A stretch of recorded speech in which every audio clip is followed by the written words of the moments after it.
So for today's vlog, ang sasagutin natin, ang nabunot natin katanungan is papaano nga po ba mas magiging kagaan-gaan o mas sabihin natin mas kahali-hali ng tikman o ingest o how can your semen taste better o mas okay pa sa English.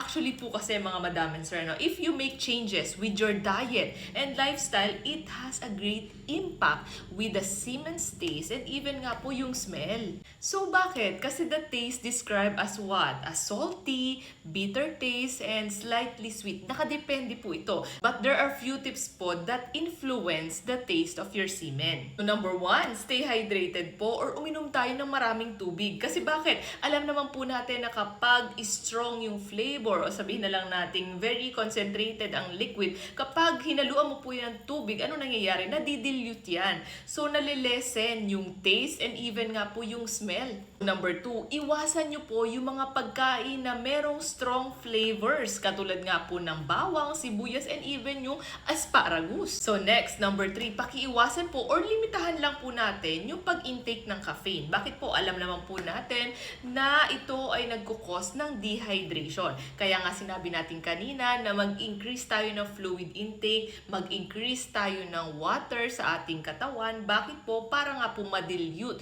yung strong or even nga po yung concentrated content ng inyong semilya. So kapag uminom po kayo ng mga caffeine o ng mga beverages na ito po ay nade-dehydrate ito at kayo po ay mas lalong pumapabor saan? Strong scent and even yung strong taste ng inyong semilya. Next, number 5, limitahan nyo po yung pag-inom ng alak, lalo na po kung kayo ay makikipagtalik pagkatapos. Bakit po? Kasi po ang alcohol ay nagbibigay ng bitter taste sa inyong semilya.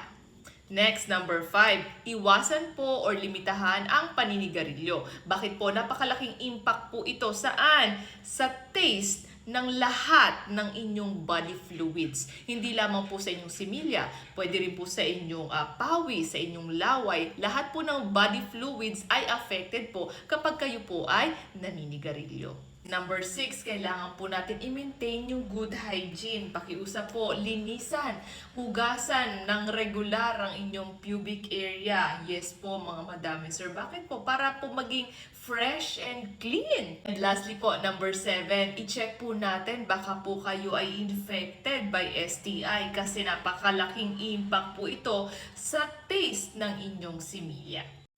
So kung meron pong changes sa amoy, sa lasa ng inyong similya, mainam pong magpakonsulta po agad sa inyong mga doktor para mabigyan po kayo ng